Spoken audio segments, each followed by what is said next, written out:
నమస్తే, welcome to Nationalist hub. ఈరోజు మనతో ఉన్నారు విశ్లేషకులు కిషోర్ పోరెడ్డి గారు. యాక్చువల్లీ ఈరోజు మనం డిస్కస్ చేయబోయే అంశం ఏంటంటే, అటు పార్లమెంట్ దగ్గర నుంచి ఇక్కడ లోకల్ మీడియా ఛానళ్ళ వరకు ఎక్కడ చూసినా కూడా ఈ పెగాసస్ అనే మాట ఎక్కువగా వినిపిస్తోంది. ఇజ్రాయెల్కి సంబంధించినటువంటి ఎన్ఎస్ఓ గ్రూప్కి చెందినటువంటి ఈ పెగాసస్ అనే ఒక స్పైవేర్ని ఉపయోగించి భారత ప్రభుత్వము ఈరోజు ఇక్కడున్న కొంతమంది జర్నలిస్టులు ఒక 40-50 మంది పేర్లను ఈరోజు బయట రివీల్ చేస్తూ ఉన్నారు. కొన్ని మీడియా ఆర్గనైజేషన్స్ దాన్ని ఫ్లోట్ చేస్తూ ఉన్నాయి. కాంగ్రెస్ 50 ఏళ్ల యువనేత అయినటువంటి రాహుల్ గాంధీ, అటు ప్రశాంత్ కిషోర్ మరియు ఒక 40 మంది జర్నలిస్టుల పేర్లు కొన్ని ప్రసార మాధ్యమాలకు సంబంధించి ముఖ్యంగా వార్తాపత్రికల్లోని జర్నలిస్టులుగా పేరున్న వ్యక్తుల విషయంలో వాళ్ళ ఫోన్లని ఈ సాఫ్ట్వేర్ను ఉపయోగించి పెగాసస్ను ఉపయోగించి నిఘా కార్యకలాపాలు వాళ్ళపైన ఉంచుతూ ఉన్నారు. వాళ్ళ ఫోన్లను ట్యాప్ చేస్తున్నారు, హ్యాక్ చేస్తూ ఉన్నారు అనే అంశాన్ని ఈరోజు చర్చలోకి తీసుకొచ్చారు.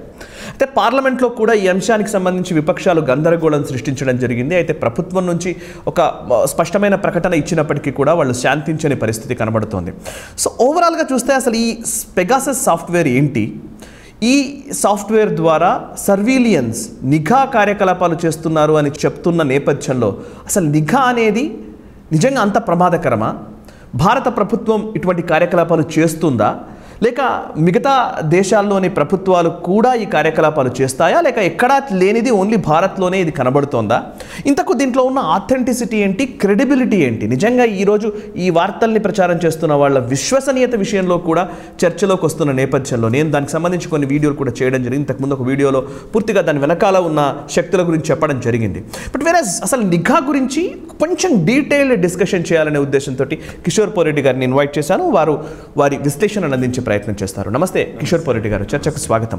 ముందుగా కిషోర్ గారు, బేసికలీ పెగాసస్ గురించి బాగా మాట్లాడుతున్నారు. పెగాసస్ గురించి ఇంతకు ముందు కూడా మనం చాలా సందర్భాల్లో విన్నాము. కేవలం డిఫెన్స్ ఫోర్సెస్కి సంబంధించిన వెబ్సైట్స్లోనో లేకపోతే మిలిటరీ ఇంటెలిజెన్స్ గురించి మాట్లాడేవాళ్ళు, అలాంటి వాళ్ళు మాత్రమే ఈ పదాన్ని ఎక్కువగా ఉపయోగించేది. బట్ ఈరోజు ఇది ఎంత చర్చలోకి వచ్చిందనంటే మొత్తం భారత ప్రభుత్వం ప్రతి ఆ దేశ పౌరుల విషయంలో ఇంతగా గూఢచర్యానికి పాల్పడుతుందేమో అనే ఒక రాంగ్ ప్రపగండా చేస్తున్నట్టు కనబడుతుంది. బేసికలీ రాంగా రైటా మీరు ఇంకా క్లియర్గా ఎక్స్ప్లెయిన్ చేస్తారనే ఉద్దేశం.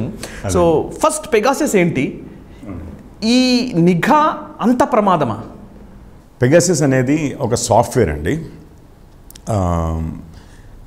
మీరు అన్నట్టుగా ఇజ్రాయలీ కంపెనీ ఒకటి ఎన్ఎస్ఓ గ్రూప్ అని వాళ్ళు తయారు చేసిన సాఫ్ట్వేర్. అయితే మన అందరము కూడా అంతకుముందు స్పైవేర్ అని, వైరస్లని, ఫిషింగ్ అటాక్స్ అని ఇట్లాంటివి చాలా విని ఉంటాం. మనము వెబ్ బ్రౌజ్ చేస్తున్నప్పుడు లేకపోతే ఏదో అప్లికేషన్ వాడుతున్నప్పుడు ఎవరో ఏదో లింక్ పంపిస్తే, మనం ఈమెయిల్లోనో ఎవరో ఏదో లింక్ పంపిస్తే మనం అది క్లిక్ చేసినప్పుడు అది ఏమవుద్ది అంటే అది ఎవరో పంపించారు, మనకు తెలియని వాళ్ళు పంపించారు, మనకు తెలిసిన వాళ్ళ ద్వారా కూడా వచ్చినట్టుగా ఒక్కొక్కసారి వస్తూ ఉంటాయి. అయితే మనం ఆ లింక్ క్లిక్ చేసినప్పుడు ఏమవుతుందంటే ఏదో ఒక సాఫ్ట్వేర్ మనకు తెలియకుండానే వచ్చి మన సిస్టంలో ఇన్స్టాల్ అయిపోతుంది. ఇన్స్టాల్ అయిపోయి మనము కంప్యూటర్ మీద లేకపోతే మన ఫోన్ మీద ఏమి చేస్తున్నా కానీ అదొక ట్రాక్ చేస్తూ, అంటే కొన్ని స్పైవేర్లు ఎట్లా ఉంటాయంటే మనం కీబోర్డ్ వాడినప్పుడల్లా ఏ బటన్ నొక్కినా కానీ అది మీరు మైక్రోసాఫ్ట్ వర్డ్లో వాడచ్చు, మీరు బ్రౌజర్లో యూఆర్ఎల్ టైప్ చేస్తారు కదా, www.google.com అని టైప్ చేస్తే కూడా అది www. ఇవన్నీ మనం కీస్ ప్రెస్ చేసుకుంటూ టైప్ చేస్తాం. అవన్నిటిని కూడా కీ స్ట్రోక్స్ అంటారు. కీ స్ట్రోక్స్ లాగ్ చేసి ఎక్కడికో ఒక సర్వర్కి పంపించే పనులు చేస్తుండొచ్చు కాక, లేకపోతే మీ సిస్టంలో ఉన్న ఫైల్స్ అన్నిటినీ స్కాన్ చేసి ట్రాక్ చేసి వాటిని కాపీ చేసుకుని ఎక్కడనో ఇంటర్నెట్లో ఒక సర్వర్కి పంపించడం కానీ ఇట్లాంటివన్నీ చేస్తూ ఉంటాయి. వాటిని స్పైవేర్ అంటాం. కానీ ఎక్కువ శాతము ఈ స్పైవేర్ కానీ లేకపోతే ఈవెన్ వైరసెస్, ట్రోజన్స్, మాల్వేర్ ఇట్లాంటివన్నీ చాలా ఉన్నాయి. ఇవన్నీ ఎక్కువ శాతం ఏమవుతుందంటే ఆ కంప్యూటర్ వాడకందారులు ఎవరైతే ఉన్నారో, ఆ ఫోన్ వాడేవారు ఎవరైతే ఉన్నారో వారికి ఒక లింక్ ద్వారా కానీ, ఒక వెబ్ పేజ్లో లింక్ ద్వారా కానీ, లేకపోతే మీకు వాట్సాప్ మెసేజ్లో వచ్చిన లింక్ ద్వారా కానీ, ఈమెయిల్లో లింక్ ద్వారా కానీ, ఇంకేదైనా మెసేజింగ్ ప్లాట్ఫామ్ ద్వారా ఏదో మెసేజ్ వచ్చి దాంట్లో ఒక లింక్ ఉండడం కానీ, అట్లాంటి లింక్ క్లిక్ చేసినప్పుడు ఇవన్నీ చేస్తాయి. సో మనలందరినీ జాగ్రత్తగా ఉండమని గవర్నమెంట్ వాళ్ళు, ఈవెన్ టెక్నాలజిస్టు చెప్తూ ఉంటారు. మీకు తెలియని దగ్గర నుంచి ఏవైనా లింక్స్ వస్తే రైట్. ఇప్పుడు మీది బ్యాంక్దే ఏదో ట్రాన్సాక్షన్ అయింది, మీ అకౌంట్లో నుంచి ఒక 50,000 ఎవరో ఇప్పుడే మీరు పలానా వారికి పంపించినట్టున్నారు, నిజమేనా కాదా? ఒకవేళ ఇది కాకపోతే లింక్ క్లిక్ చేసి ఎమ్మటే బ్యాంక్ వారికి చెప్పండి అని అన్నారనుకోండి, అమ్మో మన బ్యాంక్ అకౌంట్లో నుంచి ఎవడో 50,000 తీసుకున్నాడు, నేనైతే ఇప్పుడు ఎవరికి పంపించలేదు, సరే ఈ లింక్ క్లిక్ చేసి ఎమ్మటే బ్యాంక్ వాళ్ళకి చెప్దామని అనగానే, సరే మంచిదండి మేము మీ అకౌంట్ని మానిటర్ చేస్తున్నాము, ఆ 50,000 బ్యాక్ చేస్తాము అని చెప్పి ఒక మెసేజ్ మీకు చూపిస్తారు. చూపించగానే అరే ఇది బ్యాంక్దే ఐసిఐసిఐ నుంచే వచ్చింది, ఐసిఐసిఐదే అనుకుంటారు, లేకపోతే ఎస్బీఐ ఏదో ఒక బ్యాంక్ అనుకుంటారు. కానీ ఇంత లోపల ఏం జరిగిందంటే ఆ లింక్ క్లిక్ చేసినప్పుడు మీకు ఒక సాఫ్ట్వేర్ డౌన్లోడ్ అయింది, దాన్ని స్పైవేర్ అంటాం. అయితే ఈ స్పైవేర్ ఇన్స్టాల్ అయినప్పుడు ఈ వాడకందారుడు ఎవరైతే ఉన్నారో, యూజర్ ఎవరైతే ఉన్నారో, ఒక్కొక్కసారి అనుమానాలు వచ్చే ఛాన్సెస్ ఉన్నాయి. అంటే అదేదో డౌన్లోడ్ అయిందనో, లేకపోతే మీ దగ్గర వైరస్ స్కానర్లు కానీ ఇట్లాంటివి ఏమన్నా ఉంటే ఏది కొత్తది ఇన్స్టాల్ చేయబోతున్నాము, మీ పర్మిషన్ ఉందా అని కానీ అడిగింది అనుకోండి, ఓకే మీరు కొంచెం లక్కీ.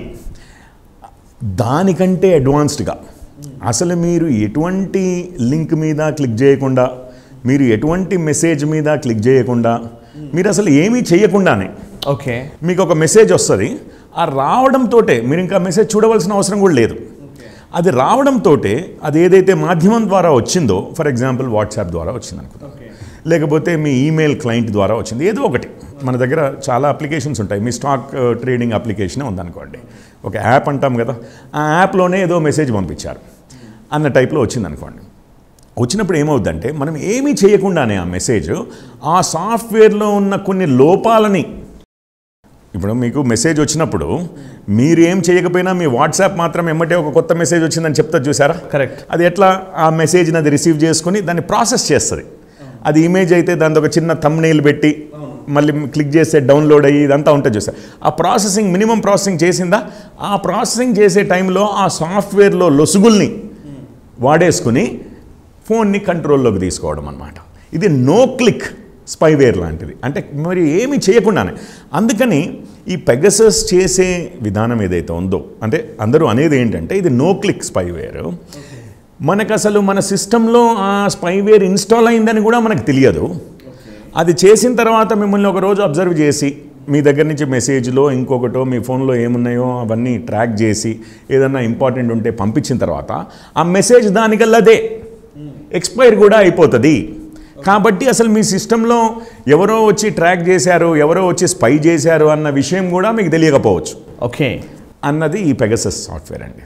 సో చాలా సాఫిస్టికేటెడ్గా అసలు ఎవరినైతే మనము నిఘాలో ఉంచుతున్నామో వాళ్ళకి అసలు ఇట్లాంటిది ఒకటి ఇన్స్టాల్ అయిందని కానీ అది ఏం చేసిందని కానీ తెలియనీయకుండా ఆ పని అయిపోయిన తర్వాత అసలు దాని దాఖలాలే లేకుండా చేయగలిగే అంత సాఫిస్టికేటెడ్ సాఫ్ట్వేర్ ఇది అన్నది దాని మీద పెగసస్ అంటే అది అని చెప్పి. వండర్ఫుల్. సో ఇది ఇజ్రాయెల్కి సంబంధించిన ఈ సాఫ్ట్వేర్ వాట్ ఎవర్ ఎన్ఎస్ఓకి సంబంధించిన ఒక సాఫ్ట్వేర్.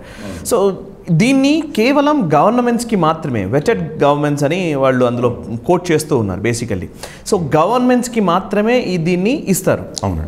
సో మిగతా ఏ ఇండివిజువల్స్కి ఆర్గనైజేషన్స్కి ఇవ్వట్లేదు అనేది ఆ ఎన్ఎస్ఓ గ్రూప్ చెప్తున్నమాట. సో గవర్నమెంట్స్కి ఇచ్చింది కాబట్టి, సో భారత్లో ఈ నంబర్స్ కొంతమంది ఈ లిస్ట్ ఏదైతే బయటకు వచ్చిందో, సో 50,000 మంది వరకు లిస్ట్ అని అంటున్నారు మొత్తం ప్రపంచవ్యాప్తంగా. దాంట్లో భారతదేశంలో కొంత 50 మందో 40 మందో అంటున్నారు. రోజుకొకళ్ళ పేర్లను కూడా యాడ్ చేస్తున్నారు, అది వేరే విషయం అనుకోండి. సో ఈ పేరు రావడం వల్ల కూడా పాపులారిటీ పెరుగుతుంది, అది వేరే విషయం అనుకోండి. సో అయితే ఈ వ్యక్తులని టార్గెట్గా ఇండియన్ గవర్నమెంట్ ఈరోజు ఈ నిఘా చేస్తోంది అనేది ఫస్ట్ ఆరోపణ. ఇది తప్పా ఒప్పా? ఫస్ట్ థింగ్ అండి, ఈ ఆరోపణ చేసిన వాళ్ళు మీరు అన్నది ఒకటి 2-3 పాయింట్లు మనం ముందు ఫస్ట్ చెప్పండి. ఒకటి, ఈ ఎన్ఎస్ఓ గ్రూప్ అనేది ఒక సాఫ్ట్వేర్ కంపెనీ పెగసస్ ఏదైతే తయారు చేస్తుందో నిఘా సంస్థలకు మాత్రమే, అంటే ప్రభుత్వ నిఘా సంస్థలకు మాత్రమే ఓకే ఈ సాఫ్ట్వేర్ని అమ్ముతుంది, వేరే వాళ్ళకి ఎవరికి అమ్మదు. సో ఈ ప్రభుత్వ నిఘా సంస్థలు, ఎందుకంటే ఇప్పుడు మీరు అమెరికాలో మీరు ఒక సాఫ్ట్వేర్ కంపెనీ ఉన్నారనుకోండి, ఇజ్రాయెల్లో మీరు ఒక సాఫ్ట్వేర్ కంపెనీ ఉన్నారనుకోండి, ఎక్కడ సాఫ్ట్వేర్ కంపెనీ అయినా, మీరు విమానాలు అమ్మే కంపెనీ అయినా, మిజైల్స్ తయారు చేసే కంపెనీలు అయినా కానీ సాఫ్ట్వేర్ ఇన్ఫర్మేషన్ కూడా ఒక యుద్ధంలో ఒక భాగమే అన్న నాలెడ్జ్ ఉంది చేయబట్టి, అండ్ సాఫ్ట్వేర్ లేనిదే ఈరోజు ఆటం బాంబుల దగ్గర నుంచి ఏవి పనిచేయవు. అయితే మిజైల్స్ దగ్గర నుంచి ఏవైనా కానీ సాఫ్ట్వేర్ లేనిది, జీపీఎస్ ట్రాకింగ్ లేనిది, ఇట్లాంటివన్నీ ఉన్నాయి చూసారా, సాఫ్ట్వేర్ ద్వారా కంట్రోల్ చేస్తాం మనం. సో మిజైల్స్ని ఎట్లాగైతే ఎక్స్పోర్ట్ కంట్రోల్స్ అని ఉంటాయో, లేకపోతే chemical equipment, chemical biological weapons మీద రీసెర్చ్ని ఎక్స్పోర్ట్ చేయడానికి ఎంతైతే స్ట్రిక్ట్ కంట్రోల్స్ ఉంటాయో, చాలా సాఫ్ట్వేర్ల మీద కూడా ఇట్లాంటి కంట్రోల్స్ ఉన్నాయి ప్రపంచం వైడ్గా. ఎక్స్పోర్ట్ కంట్రోల్స్ అంటారు. ఇప్పుడు మీరు ఇరాన్కి కొన్ని ఈ హైలీ సెక్యూర్ సాఫ్ట్వేర్ ఉంటాయి చూసారు, ఎన్క్రిప్షన్ సాఫ్ట్వేర్, ఇరాన్కి ఎక్స్పోర్ట్ చేస్తామంటే అమెరికా ఒప్పుకోదు. అట్లాగే ఎన్నో దేశాలు ఒప్పుకో. Okay, right. సో అట్లాగే ఇప్పుడు ఇది ఎస్పెషల్లీ స్పైయింగ్కి సంబంధించింది, నిఘాకి సంబంధించిన విషయం. ఎవరినైనా నిఘా చేయొచ్చు అంటున్నారు. మరి అందులోటి అవతల వాడికి అసలు ఏమీ అర్థం కాదు, ఏమీ తెలియని కూడా తెలియదు, తను నిఘాలో ఉన్నట్టుగా అంత చాలా చాప కింద నీరులా నిఘా చేయగలిగేది ప్రభుత్వాలకు అమ్ముతున్నప్పుడు ఎవరైనా కానీ, ప్రపంచంలో ఎవరినైనా కానీ వాళ్ళ ఫోన్ నెంబర్ ఉంటే చాలు అన్నంత పవర్ఫుల్ టూల్ని వీళ్ళు ఏం చేస్తారంటే ఆ దేశాలు కూడా ఇప్పుడు ఫర్ ఎగ్జాంపుల్ యూరోపియన్ కంట్రీస్ అన్నీ, EU అయినా కానీ, US అయినా కానీ, ఇజ్రాయెల్ అయినా కానీ, ఇట్లాంటి వాటికి కూడా ఎక్స్పోర్ట్ కంట్రోల్స్ ఉంటాయి. అంటే వాళ్ళ దేశ చట్టాలు కొన్ని ఉన్నాయి. నువ్వు నీదే తయారీ చేసుకున్నా, నీ మేధో సంపత్తి అయిన సాఫ్ట్వేర్, కానీ అది ఏ దేశాలకు ఎక్స్పోర్ట్ చేయగలవు, ఎటువంటి వారికి అమ్మగలవు అన్న దాని మీద కొన్ని నిబంధనలు ఉన్నాయి. ఇది ఎస్పెషల్లీ సెక్యూరిటీకి సంబంధించిన విషయం కాబట్టి. సో అది కేవలం ప్రభుత్వాలకు మాత్రమే అమ్మగలరు.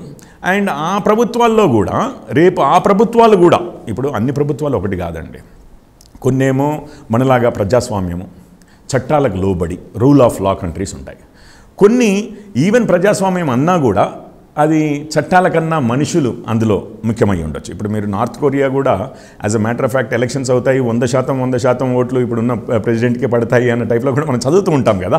సో చూడడానికి ప్రజాస్వామ్యాలైనా ఒకవేళ మీరు అమ్మారనుకోండి, వారు ఒకవేళ ఆ సాఫ్ట్వేర్ని యూజ్ చేసి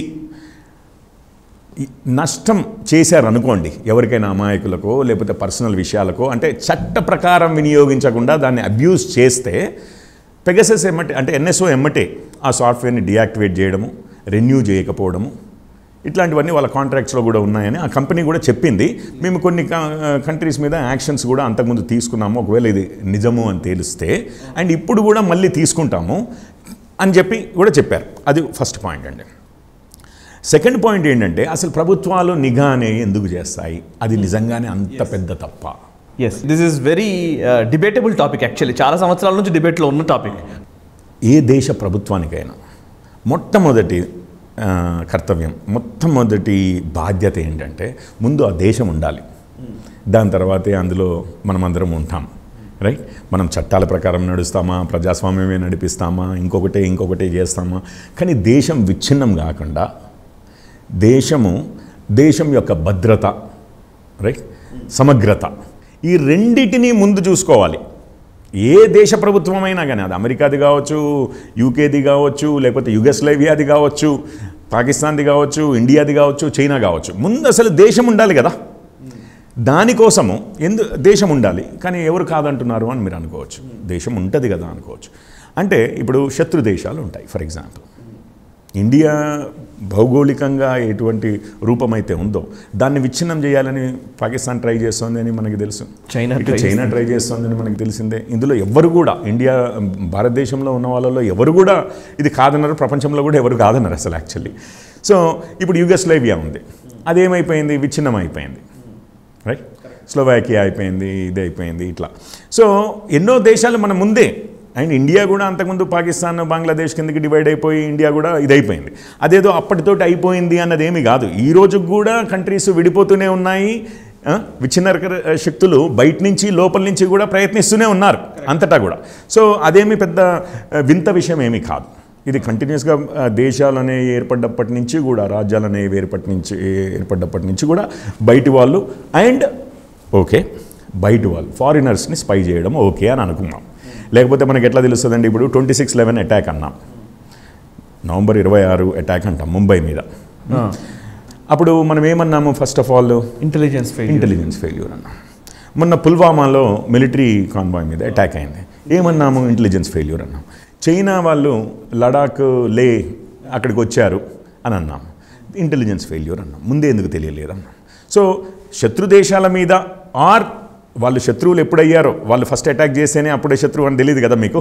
అప్పటిదాకా చూసి ఒకసారి అటాక్ చేసిన తర్వాతనే వాడిని శత్రువు అనుకోలేము కదా. మిత్ర దేశాలైనా శత్రు దేశాలైనా మనం కాని దేశం వాళ్ళందరి మీద మనము ఎంత నిఘా పెట్టగలిగి, ఎంత సమాచారం వాళ్ళ గురించి, అది నిగూఢమైన సమాచారం అంటే బయటికి పబ్లిక్లో లేని సమాచారం మనం తెలుసుకోగలిగితే, వాళ్ళ ప్లాన్స్ తెలుసుకోగలిగితే, వాళ్ళు ఏం చేయబోతున్నారు అన్నది మనం తెలుసుకోగలిగితే, అది ప్రభుత్వాలే కావచ్చు, రైట్, ప్రభుత్వాలే కావచ్చు, లేదా ప్రైవేట్ సిటిజన్సే కావచ్చు, అంటే వేరే దేశ పౌరులే కావచ్చు. ఇప్పుడు 26/11 ఉందండి, అంటే మన ఇదైంది. అది అయినప్పుడు ఏమైంది, ప్రభుత్వం ఇన్వాల్వ్డ్ అయ్యున్నా, ఉట్టి ప్రభుత్వం ఐఎస్ఐ ఇన్వాల్వ్డ్ అయి ఉన్నదనేది, లేకపోతే పాకిస్తాన్ ప్రభుత్వం ఇన్వాల్వ్డ్ అయి ఉన్నదని మన ఆరోపణ, అది నిజమే అని చెప్పి మనం అందరం నమ్ముతాం. కానీ అక్కడ ప్రైవేట్ వాళ్ళే చేశామంటున్నాం. అంటే ఇప్పుడు పాకిస్తాన్ గవర్నమెంటే కాకుండా పాకిస్తాన్ ప్రైవేట్ సిటిజన్స్ని కూడా మీద కూడా కొంతమంది మీద అనుమానం ఉన్న వాళ్ళ మీద అయితే మనం నిఘా పెట్టాలి కదా. అవును, తెలుసుకోవాలి కదా వాళ్ళ గురించి, వాళ్ళ ప్లాన్స్ ఏమున్నాయి అనేది. సో ఈ నిఘా మరి విదేశీయుల మీద నిఘా ఓకే అండి అంటారు మీరు. అవును, ఇప్పుడు విదేశీయుల మీద ఓకే, కానీ ఇప్పుడు జర్నలిస్టులు, స్వదేశీ జర్నలిస్టుల మీద చేస్తున్నారని. జర్నలిస్టులకు తర్వాత వస్తాను. ఓకే, అసలు ఉన్న దేశంలో నిఘా అనేది అవసరమా అన్నది ఒకటి ఉంటుంది.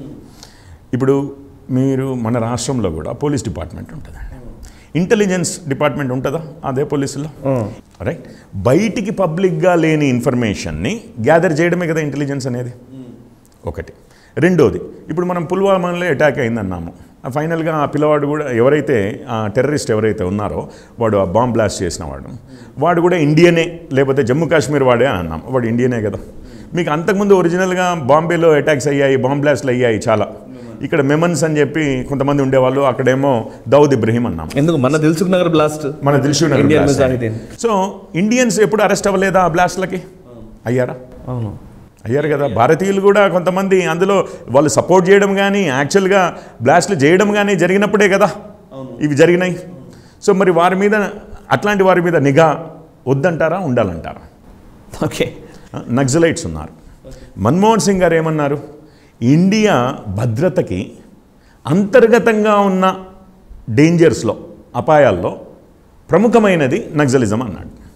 నక్సలైట్స్ ఉన్నారు. మరి అదే నక్సలైట్స్ ఒకవేళ మనకు అవకాశం దొరికితే వాళ్ళు వాడుతున్న ఫోన్లని, లేకపోతే కంప్యూటర్లని, లేకపోతే వాళ్ళు కొరియర్స్ ద్వారా ఎవరికైనా మెసేజ్లు పంపిస్తుంటే ఆ కొరియర్ల మీద అయినా కానీ నిఘా ఉంచడము కరెక్టేనా కాదా? ఇట్లా ఎన్నో ఉన్నాయండి. సో ఇప్పుడు నక్సలైట్లు దేశ విచ్ఛిన్నకర శక్తులు జర్నలిస్టులు ఒకటే అంటారు? లేదు, నేను ఇంకా అంత దూరం రాలేదు, వస్తాను. ఇప్పుడు జర్నలిస్టులు, లేకపోతే పొలిటికల్ నాయకులు, లేకపోతే ఆర్మీ పర్సనల్, అంబాసిడర్లు అని చెప్పి చాలామంది పేర్లు లిస్టు అని అనుకున్నాను. కానీ నేను ఫస్ట్ మాట్లాడుతున్నది ఏంటంటే, నిఘా అనేది దేశ భద్రత కోసము, దేశం యొక్క సమగ్రత కోసము అవసరమా లేదా? అది ఫారినర్స్ని నిఘా చేస్తాము అంటే విదేశీయులపైన నిఘా ఉంచాలి, అండ్ స్వదేశీయులపైన కూడా కొంతమంది మీద నిఘా ఉంచవలసిన అవసరం ఉంది. నిఘా అంటే మొత్తము ఈ ప్రపంచంలో 800 కోట్ల మంది ఉన్నారు అంటే 800 కోట్ల మందిని మనం ఏమి నిఘా ఉంచం కదా. ఫారినర్స్ అయినా కానీ ఎవరో టార్గెటెడ్ లిస్ట్ ఉంటుంది.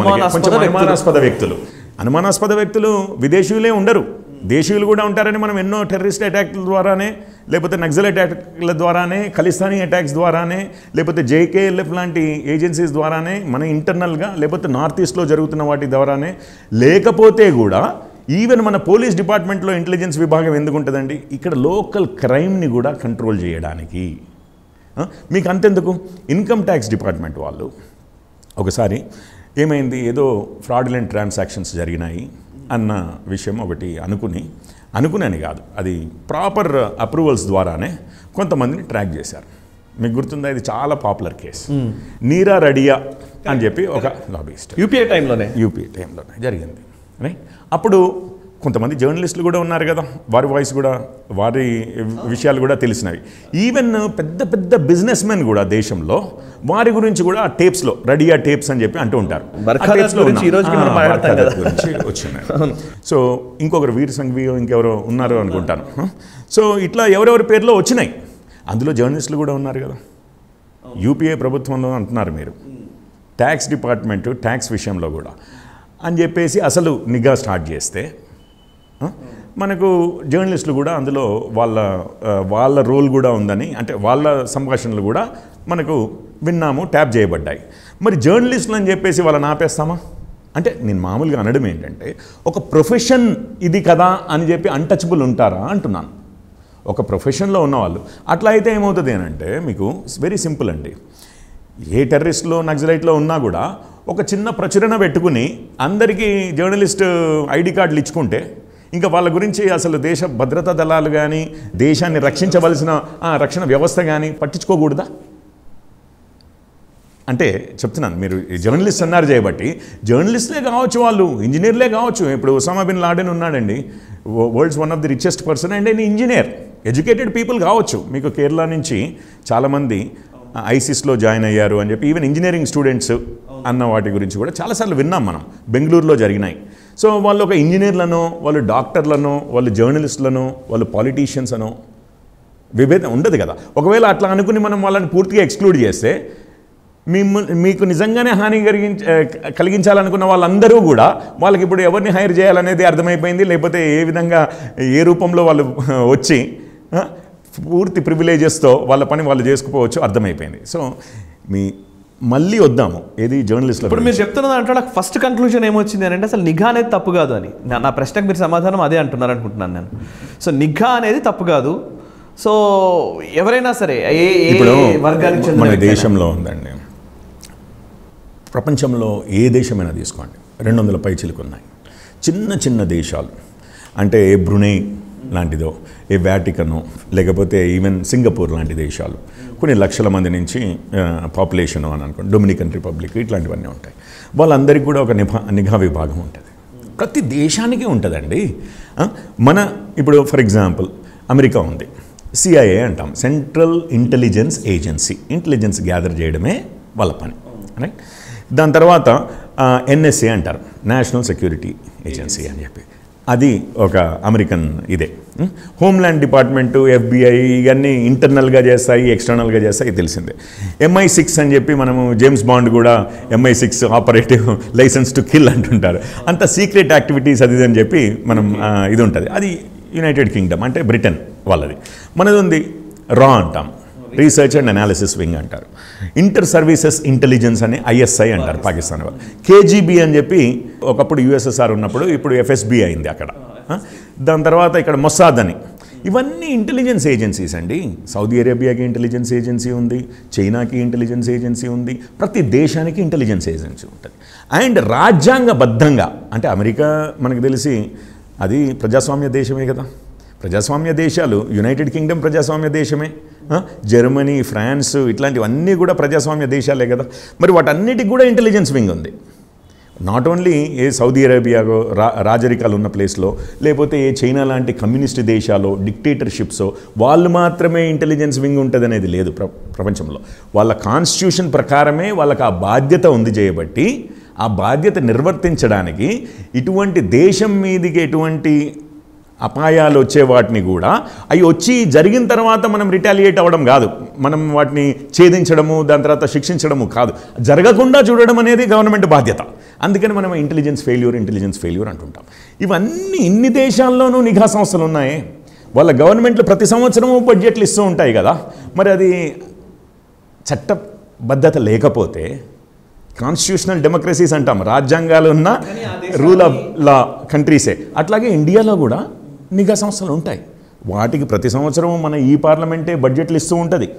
రాకి కానీ, MI కానీ, మిలిటరీలో కూడా మిలిటరీ ఇంటెలిజెన్స్ అని ఉంటుంది. పోలీస్ డిపార్ట్మెంట్లలో కూడా ఇంటెలిజెన్స్ వింగ్స్ ఉంటాయి. IB అని ఉంది, ఇంటెలిజెన్స్ బ్యూరో. వీళ్ళందరూ చేయవలసింది ఏంటండి? ఇంటెలిజెన్స్ గ్యాదర్ చేయడమే కదా. అది మీకు న్యూస్ పేపర్లో వచ్చిన విషయాలు, టీవీలో వచ్చిన విషయాలు అవి మాత్రం స్కాన్ చేసి ఇంటెలిజెన్స్ అంటే దాన్ని ఇంటెలిజెన్స్ అదేమంటారు అంటే పబ్లిక్ ఇంటెలిజెన్స్ అంటారు.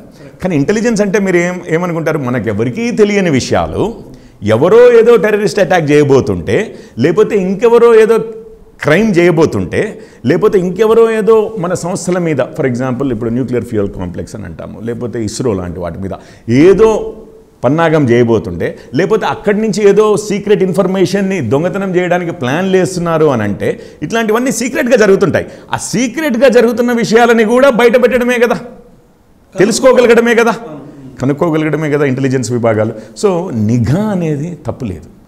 అండ్ ఏ దేశ సంస్థలకైతే నిఘా సంస్థలు చాలా అంటే పవర్ఫుల్లో, చాలా ఎఫిషియెంట్గా ఉన్నాయో, ఆ దేశ సంస్థలు ఇప్పుడు మనందరికీ ప్రపంచంలో చాలా పోటీ ఉంటుంది కదా, ఒక విధంగా కాకపోతే ఇంకొక విధంగా. ఏ దేశానికైతే ఇప్పుడు ఇజ్రాయెల్ ఉందండి, మొన్నటి వరకు కూడా ఇప్పుడు అరబ్ కంట్రీస్తో ఏదో ఫ్రెండ్షిప్ మొదలైంది, మళ్ళీ యూఏఈ వీళ్ళందరి రిలేషన్స్, సౌదీ అరేబియా ఇదంతా కూడా. మొన్నటి వరకు కూడా ఏ మూమెంట్లో ఎవరు అటాక్ చేస్తారో, ఎందుకంటే అంతకుముందు అటాక్ చేశారు చేయబట్టి అన్న కంటిన్యూస్గా ఎప్పుడు ఉండేదే కదా. మరి వారి నిఘా సంస్థ లేకపోతే, అంత చిన్న దేశము విషయం ముందుకు తెలియకపోతే అర్ధగంటలో అటాక్ అయిపోతే మొత్తం దేశానికి ఈ ఎండ్ నుంచి ఆ ఎండ్ వరకు వెళ్ళొచ్చు. కానీ అవతలి వాళ్ళు ఈ మూవ్స్ చేయబోతున్నారని ముందు తెలిస్తే దాన్ని ఆపగలిగితేనే కదా దేశం నిలబడేది.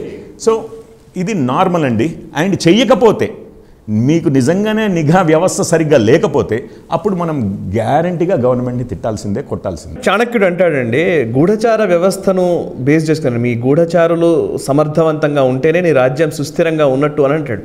సో బేసికలీ ఇప్పుడు మీరు అన్నట్టుగా చాణక్యుడు చెప్పిన నీతి గుర్తొస్తుంది. సరే అయితే బట్ వెరస్ అంటే ఒక్కొక్క అంశం, మీరు అనేక దేశాలకు నిఘా వ్యవస్థలు ఉన్నాయి కదా, మన దేశంలో కూడా నిఘా వ్యవస్థ ఉంది, నిఘా ఉంచడం అనేది తప్పు కాదంటున్నారు.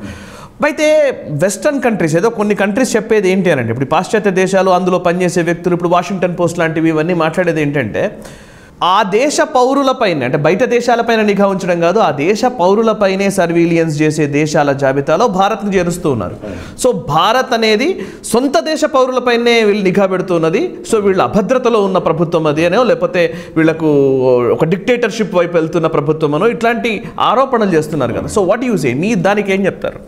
ఇప్పుడు వాషింగ్టన్ పోస్ట్, న్యూయార్క్ టైమ్స్ ఇవన్నీ అమెరికా పబ్లిషింగ్ ఇవే కదండి, కంపెనీలే కదా, అంటే న్యూస్ పేపర్లే కదా. సో మీరు తర్వాత మనము లింక్స్ షేర్ చేశాను కదా, చూద్దాం. స్నోడెన్ అనే వ్యక్తి మీకు ఇప్పుడు ఎక్కడున్నాడు? తను రష్యాలో ఉన్నాడు. తను అమెరికన్ స్పై ఏజెన్సీస్లో పనిచేసేవాడు, ఒక ఎనలిస్ట్. అతను కొన్ని లక్షల డాక్యుమెంట్లు కాపీ చేసుకుని వాటిని రిలీజ్ చేశాడు అన్నది ఇది. అప్పటి నుంచి అతను దేశం నుంచి పారిపోయి హాంకాంగ్ వెళ్ళాడు, దాని తర్వాత రష్యాలో తేలాడు. అయితే అప్పుడు ఆ ఇన్ఫర్మేషన్ని చాలామంది న్యూస్ పేపర్స్ వాళ్ళతో షేర్ చేశాడు. కొంతమంది ప్రచురణకి నిరాకరించాయి, కొంతమంది ప్రచురించాయి. అందులో one of the most important, అంటే ఇక చాలా ముఖ్యమైన విషయం ఏంటంటే, ఈ అమెరికా సంస్థలు ఇంటెలిజెన్స్ ఏజెన్సీస్ ఏవైతే ఉన్నాయో, ప్రిజమ్ అని, ప్రిజమ్ అని ఒక ప్రాజెక్ట్. ఆ ప్రాజెక్ట్ ఏంటంటే యాహూ, మైక్రోసాఫ్ట్, యాపిల్, గూగుల్, దాని తర్వాత యూట్యూబ్, దాని తర్వాత పాల్ టాక్ అని ఒకటి, ఇట్లాంటివి ఈ కంపెనీస్ అన్నీ, ఫేస్బుక్, ట్విట్టర్ తర్వాత వద్దాం తర్వాత. ఓకే, ఈ కంపెనీస్ అన్నీ మీకు ఈమెయిల్ కానివ్వండి, చాట్ మెసేజ్లు కానివ్వండి, మీరు అంతా కూడా కమ్యూనికేషన్ కంపెనీసే ఇవన్నీ. మీరు చూస్తే జీమెయిల్ ఉంటుంది, మీ మ్యాప్స్ ఉంటాయి. ఫర్ ఎగ్జాంపుల్ మీరు జీపీఎస్ లొకేషన్ ఆన్ చేసుకుని ఒక దగ్గర నుంచి ఒకరికి పోతుంటే మన డేటా ఉంటుంది, అది స్టోర్ చేసుకుని పెట్టుకుని ఉంటుంది. దాని తర్వాత మన యాహూ మెసెంజర్లే కానివ్వండి, ఎంఎస్ఎన్ మెసెంజర్లే కానివ్వండి, గూగుల్ చాట్లే కానివ్వండి, ఏవైనా ఉండండి. ఈ అందరివి అంటే మళ్ళీ తర్వాత వస్తాను, అమెరికన్స్, అవుట్ సైడ్ అమెరికన్స్. ఈ మొత్తం డేటాకి ఈ అమెరికన్ ఇంటెలిజెన్స్ ఏజెన్సీస్ ఏం చేశాయంటే, ఒక గవర్నమెంట్ ఆర్డర్ వేసి వాళ్ళందరూ ఎవరి ఇన్ఫర్మేషన్ అయినా కావచ్చు. మీకు ఒక జీమెయిల్ అకౌంట్ ఉందని నేను అనుకుంటాను, నాకు ఉంది జీమెయిల్ అకౌంట్, యాహూ అకౌంట్ కూడా ఉంది. దాదాపు జీమెయిల్ అకౌంట్ లేని వాళ్ళు ఎవరు లేరు ప్రపంచంలో అని నేను అనుకుంటున్నాను. సో అట్లాంటి వాళ్ళ ఇన్ఫర్మేషన్ అంతా కూడా డైరెక్ట్గా యాక్సెస్ చేసేటట్టు, అంటే మీరు జీమెయిల్లోకి లాగిన్ అయితే మీ అకౌంట్ ఒకటే కనిపిస్తుంది కదా. కానీ ఇప్పుడు ఏంటంటే ఒక సూపర్ అడ్మిన్ పవర్ ఉంటుంది చూసారా, మొత్తం గూగుల్ అకౌంట్స్ అన్నిటినీ కూడా స్కాన్ చేసి, సెర్చ్ చేసి, లేకపోతే ఏ పర్టికులర్ యూజర్దైనా కానీ ఈమెయిల్ అంతా చదవగలిగేటట్టు, లేకపోతే చాట్స్ అంతా నిఘా పెట్టేటట్లు, ఇట్లాంటిది ఒక సపరేట్ పైప్, అంటే వాళ్ళకు ఒక సపరేట్ టూల్ బిల్డ్ చేసి వాళ్ళకి యాక్సెస్ ఇచ్చారు అనేది అమెరికన్ ఇంటెలిజెన్స్ ఏజెన్సీ. సో ఇప్పుడు ఈ గూగుల్లో మరి అమెరికన్స్ లేరా అండి? గూగుల్ జీమెయిల్ ఉన్న వాళ్ళు అమెరికన్స్ లేరా? యాహూలో అకౌంట్స్ ఉన్న వాళ్ళు అమెరికన్స్ లేరా? మైక్రోసాఫ్ట్ అంటే ఎంఎస్ఎన్ ఉంటుంది కదా, హాట్మెయిల్ ఇదంతా ఉంది కదా, వాళ్ళది అదే కదా. మరి వాటిలలో అమెరికన్స్ లేరా? మరి వాళ్ళ దేశము, ఇప్పుడు వాళ్ళ దేశస్తులు వాళ్ళ దేశంలో ఉన్న వాళ్ళని, అంటే వాళ్ళ ఇంటెలిజెన్స్ ఏజెన్సీస్ వాళ్ళ దేశంలో ఉన్న వాళ్ళపైన నిఘా ఉంచదంటారా? అక్కడ లక్షల మందివి, 10 లక్షల మందివి స్కాన్ చేశారు ఇన్ఫర్మేషన్. సో బేసికలీ మాతో కూడా కొంతమంది ఇప్పుడు నేషనలిస్ట్ ఫాలోవర్స్ మాట్లాడుతూ ఉంటారు, ఎన్ఆర్ఐస్ వాళ్ళు. బేసికలీ ఈ ఎలక్షన్స్ టైంలో నేను ఎక్కువగా వాళ్ళు అక్కడ ఏం జరుగుతుందో కనుక్కునే టైంలో ట్రంప్ గురించి ట్రంప్కి అనుకూలంగానో బైడెన్కి వ్యతిరేకంగానో మాట్లాడాలంటే కొంత ఇబ్బంది పడేవాళ్ళు ఫోన్ లైన్లో, ఎందుకండి మమ్మల్ని సర్వీలెన్స్లో ఉన్నామని చెప్పేవాళ్ళు. బట్ వేరే ఈ కంపెనీస్ మాత్రం కరెక్ట్. ఇప్పుడు మీరు చెప్తున్నా నాకు అది సెన్స్ అవుతుంది, బేసికలీ గుర్తొస్తుంది. ఇంకొకటి గుర్తుపెట్టుకోండి, మనం ఇప్పుడు ఈ వాషింగ్టన్ పోస్టు, న్యూయార్క్ టైమ్స్ వాటిల్లో వచ్చిన కథనాలు ఇవి కూడా వాళ్ళు కవర్ చేశారు వీటి గురించి. ఏది యాహూ, రాయిటర్స్ ఇట్లాంటి వాళ్ళు కవర్ చేసిందే. యాహూ కొన్ని 10 లక్షల మందివి యాక్సెస్ వెళ్ళిందని చెప్పేసి. సో ఇంకొక విషయం అండి, ఇదంతా బాగానే ఉంది, వాళ్ళు వాళ్ళదే యాక్సెస్ చేస్తున్నారా అంటే, ఇప్పుడు అదే దేశ కంపెనీలు అంటే వాషింగ్టన్ పోస్ట్, న్యూయార్క్ టైమ్స్ ఏమంటున్నాయంటే, ఇండియా ఏదో అసలు ఎవరూ చేయనట్టుగా వాళ్ళ దేశస్తుల మీద నిఘా పెట్టి అసలు ఇట్లాంటివి కొన్ని ప్రభుత్వాలు మాత్రమే చేస్తాయని వాళ్ళ పబ్లికేషన్స్లోనే వచ్చిన విషయాలు ఇవన్నీ కూడా. ఏది కోట్ల మందివి యాక్సెస్ చేశారని. ప్లస్ వాళ్ళ దేశానికి మీరు చూడండి ఇంకొకటి, ఇప్పుడు అమెరికాదే గూగుల్, అమెరికాదే జీమెయిల్, అమెరికాదే హాట్మెయిల్, అమెరికాదే యాహూ మెయిల్, అమెరికాదే మిగిలినవన్నీ ఏవైతే ఉన్నాయో అవి మనందరము వాడతామా లేదా? అవును, ఇండియాలో కంపెనీస్ కూడా వాడతాయి. కరెక్ట్. ఇప్పుడు మన సాఫ్ట్వేర్ కంపెనీ ఉందనుకోండి, మనం ప్రత్యేకంగా ఈమెయిల్ సర్వర్స్ పెట్టుకోము. ఆ గూగుల్ బిజినెస్ అని చెప్పి ఉంటాయి. అంటే జీమెయిల్ ఇస్తాడు, క్యాలెండర్ ఇస్తాడు, గూగుల్ మీట్ అని ఉంటుంది, మన వీడియో కాన్ఫరెన్సింగ్ ఉంటుంది, ఇట్లాంటివన్నీ ఇస్తారు. ఆ ఇన్ఫర్మేషన్ అంతా ఎక్కడుందండి? ఆ సర్వర్లన్నీ ఎక్కడున్నాయి? ఆ సర్వర్లన్నీ అమెరికాలోనే ఉన్నాయి. సో దాదాపు ఒక 200 దేశాలు ఉంటే అందులో దాదాపు ఒక 190 దేశాలు, నార్త్ కొరియా, చైనా లాంటి వాళ్ళని వదిలేస్తే చాలా దేశాల్లో ఉన్న ప్రజలందరూ కూడా వాళ్ళ డేటాని అమెరికాలో పెడుతున్నారు. ఎందుకంటే ఇవి వాడుతున్నాం చేయబట్టి మనం. ఈరోజు ట్విట్టర్ ఉంది, ట్విట్టర్ డేటా ఎక్కడ ఉంది? అమెరికాలో ఉంది. ఫేస్బుక్ ఉంది, ఫేస్బుక్ డేటా ఎక్కడ ఉంది? అమెరికాలో ఉంది. మన అందరిది కూడా, ప్రపంచంలో ఉన్న ప్రజలందరిది కూడా వాళ్ళ దగ్గర ఉంది. ఇప్పుడు ఆ ప్రభుత్వమే, ఇప్పుడు మీ ఆఫీస్లో మీ సర్వరే కావచ్చు, మీ ఫోనే కావచ్చు, మీ కంప్యూటరే కావచ్చు, పోలీస్ రైడ్ చేసి ప్రొసీజర్ ఫాలో అవుతూ మీరు ఏమైనా తప్పు చేశారో అని అనుమానం ఉంటే ఒక కోర్టుకి వెళ్ళి ఒక వారెంట్ తీసుకుని, మీదైతే సర్చ్ అండ్ సీజర్ అంటారు. ఆ ప్రొసీజర్లో మీ ఫోన్లు, మీకు చాలాసార్లు పోలీసులు చూపిస్తుంటారు చూడండి, అక్కడ ఏదో పేకాట ఆడుతుంటే రైడ్ చేశాము, అక్కడ ఒక 6 ఫోన్లు కనిపించాయి, ఇన్ని 50,000 అంటే మనం సీజ్ చేస్తాం. ఆ కంప్యూటర్ డివైజెస్ ఎందుకు సీజ్ చేస్తామండి? ఇది అమ్ముకుంటే 10,000 రూపాయలు వస్తుందని చెప్పి సీజ్ చేస్తామా? కాదు, అందులో ఉన్న ఇన్ఫర్మేషన్ని ఎక్స్ట్రాక్ట్ చేయడానికి సీజ్ చేస్తాం. ఇప్పుడు మరి ఒక గూగుల్ ఉంది, ఎవరో గూగుల్ వాడకందారుడు ఏదో తప్పు చేశాడని రుజువు దొరికింది అనుకుందాం, వాడు ఏదో ఈమెయిల్ పంపించాడని నేను చెప్పాను, మీరే నాకు పంపించారు, ఇక చూసారా ఇట్లాంటిది పంపించారన్న, అది నిజమా కాదా అని చెప్పేసి నేను గూగుల్ సర్వర్స్ని చెక్ చేయాలి అని అంటే ఇట్లాంటివి జస్ట్ ఎగ్జాంపుల్ చెప్తున్నాను. కరెక్ట్. వాటిని సర్చ్ అండ్ సీజర్ చేయడానికైతే అధికారం ఉంటుంది కదా. సో వాళ్ళ ప్రభుత్వాలు బికాజ్ ఆ డేటా అంతా అమెరికాలో ఉంది చేయబట్టి వాటిని మొత్తము ఇప్పుడు ప్రపంచవ్యాప్తంగా ఉన్న యూజర్స్ది, అసలు మన గవర్నమెంట్కి కూడా యాక్సెస్ లేదు. అవునా? ఇప్పుడు ట్విట్టర్ ఉంది, వాడు ఏమంటున్నాడు మీరే చూస్తున్నారు కదా, మా పాలసీలు వేరు మాది వేరు అని అంటున్నాడు. గూగుల్ ఉంది, ఇక్కడ ఈ దేశంలో సర్వర్ లేకపోతే మన కోర్టులు ఎట్లా సీజ్ చేస్తాయి అని అడుగుతున్నాను నేను. మన దగ్గర ఉన్న దాని మీదే కదా, మన భౌగోళిక కొన్ని లిమిట్స్ ఉంటాయి, జ్యూరిస్డిక్షన్ అంటాం. ఇప్పుడు అమెరికాకి ప్రపంచం మొత్తంలో ఉన్న యూజర్స్ యొక్క డేటా మీద జ్యూరిస్డిక్షన్ ఉందండి. ఆ జ్యూరిస్డిక్షన్ని వాడుతూనే వాళ్ళు ఈ కంపెనీస్ని లీగల్ ఆర్డర్స్ ద్వారా వాళ్ళు సపరేట్గా వాళ్ళకి యాక్సెస్ ఇవ్వడానికి ఒప్పించారు. సో నిఘా అనేది ఎట్లా జరుగుతుంది, ఎందుకు జరుగుతుంది? ఇంకొకటి, ఎందుకు ఒబామా ఉన్నారు ప్రెసిడెంట్గా ఉన్నప్పుడు వాళ్ళ సెక్యూరిటీ ఏజెన్సీస్, అంటే వాళ్ళ ఇంటెలిజెన్స్ ఏజెన్సీస్, మీకు ఏంజెలా మర్కెల్ అని ఉన్నారు, ఎవరు జర్మనీకి ప్రెసిడెంట్ లాగా అనమాట, ఛాన్సలర్ అంటారు వారు. ఆమె ఫోన్ని ట్యాప్ చేశారని చెప్పి వార్తలు వచ్చినాయి. అండ్ ఒబామా కూడా అది జరగడం వల్ల కొంచెము చాలా ఫ్రిక్షన్ క్రియేట్ అయిందని చెప్పి ఆయనే ఒప్పుకున్నారు. దానికి న్యూస్ పేపర్స్లలోనే వచ్చింది, ఆయన ఒప్పుకున్నారు కూడా. సో మీరు ఫారిన్ కంట్రీస్, అది ఫ్రెండ్లీ ఫారిన్ కంట్రీస్ ప్రెసిడెంట్స్ని కూడా నిఘా వేస్తారు. అది అందరం మనం గుర్తుపెట్టుకోవాలి. ఇప్పుడు ఎందుకంటే దేశ భద్రతకి సంబంధించిన విషయంలో, దేశానికి అడ్వాంటేజ్ కలిగే విషయంలో నిఘా అనేది చాలా ముఖ్యమైనది. ప్రతి దేశము కూడా దాని మీద 1000 కోట్లు ఖర్చు పెడతాయి. పెద్ద దేశాలు 10,000 కోట్లు, లక్షల కోట్లు కూడా ఖర్చు పెడతాయి. కానీ ఎందుకు మరి ఇంతగా రాద్ధాంతం చేస్తున్నారు వీళ్ళందరూ, ఇంత గొడవ? అయితే ఇప్పుడు వీళ్ళ ఇదేంటంటే, ఆరోపణ ఏంటంటే, ఈ పెగసస్ అనే సాఫ్ట్వేర్ గురించి అంతకుముందు కూడా ఒకసారి గొడవ చేశారండి. ఏమన్నారు అంటే, వాట్సాప్ ఉంది కదా, వాట్సాప్ ద్వారా మెసేజ్లు పంపించి ఫోన్స్ని కాంప్రమైజ్ చేస్తున్నారు, కంట్రోల్లోకి తీసుకుని ఆ ఫోన్స్లో ఉన్న డేటాని ఏదో తీసుకెళ్లారు అని చెప్పి. అది కూడా అప్పుడు పెగసస్ వాళ్ళు డినై చేశారు. దాని తర్వాత ఈరోజు మన మినిస్టర్ గారు స్టేట్మెంట్ ఇచ్చిన దాంట్లో కూడా కోర్టులో, ఢిల్లీ హైకోర్టులోనో సుప్రీంకోర్టులోనో వాట్సాప్ చెప్పింది మాది ఇది పెగసస్ వాళ్ళు ఏమీ ఇచ్చేయలేదు అని చెప్పి వాళ్ళు కూడా డినై చేశారు అని అన్నారు. సో ఇప్పుడు వీళ్ళ ఆరోపణ ఏంటంటే, మీరు ఆ న్యూస్ లింక్స్ మీరు క్లిక్ చేస్తే హెడ్డింగ్లోనే ఉంటుంది పొటెన్షియల్లీ హ్యాక్డ్, అంటే ఇది జరిగి ఉండొచ్చుగాక, ఇంతమంది కుడ్ బి అన్నీ పెట్టారు అని చెప్పి ఏమన్నారంటే, ఒక 50,000 లిస్ట్ ఉంది ప్రపంచం మొత్తంలో. వాళ్ళ లిస్టు పొటెన్షియల్గా ఈ 50,000 మందిలో ఎవరినైనా సర్వేలెన్స్ చేసి ఉండొచ్చు. అందులో ఒక 37 మందిని మాత్రము వాళ్ళ ఫోన్లు తీసుకుని మేము ఫోరెన్సిక్ ఎగ్జామినేషన్కి ఈ ఆమ్నెస్టీ ఇంటర్నేషనల్ ఒకటి ఉంది కదా, వాళ్ళకి ఇస్తే వాళ్ళు చూసి అందులో 37 కాంప్రమైజ్ అయ్యుండొచ్చు అని చెప్పి. ఎందుకంటే మీరు పెగసస్ గుర్తుపెట్టుకోండి, అది వచ్చింది, ఏం చేసింది, దాని తర్వాత వెళ్ళిపోయింది, ఎక్కడ దాఖలాలు వదలదు అని ఒక సైడ్ చెప్తూనే ఉన్నాం. దానికల్లా అదే మాయమైపోద్ది అని చెప్తున్న దాన్ని ఈ పలానా విధంగా కాంప్రమైజ్ అయింది, ఈ పలానా ఫైల్స్ని ఇది తీసుకెళ్ళింది, లేకపోతే ఈరోజు ఇది జరిగింది, ఇది జరిగింది, ఇది జరిగిందని కూడా ఎక్కడా లిస్ట్ ఇవ్వలేదు.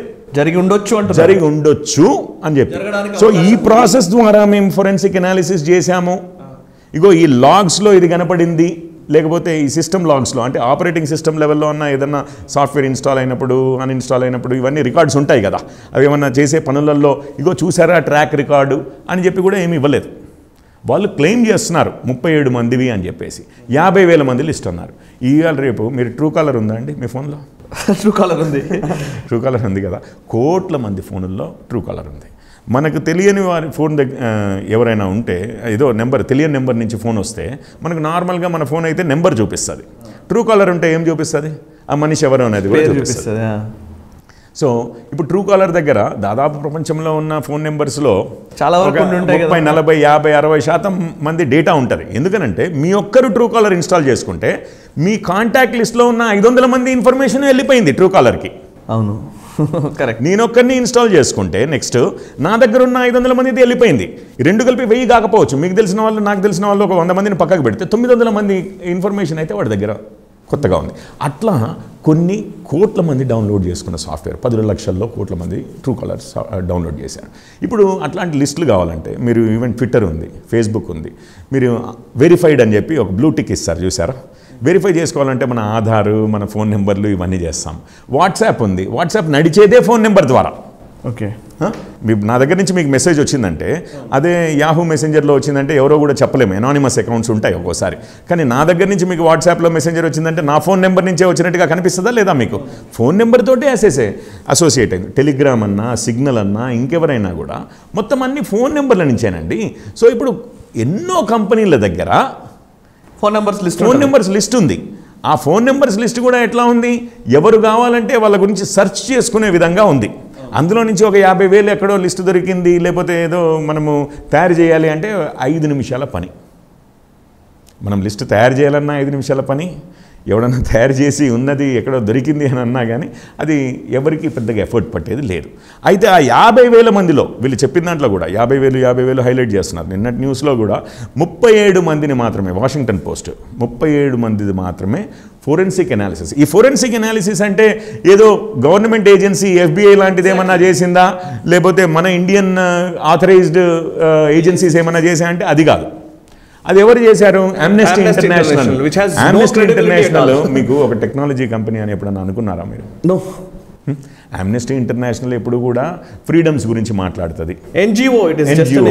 ఎన్జిఓ స్పెసిఫిక్గా ఏంటి, హ్యూమన్ రైట్స్ గురించి మాట్లాడే ఎన్జిఓ అని చెప్పి మనకు తెలుసు.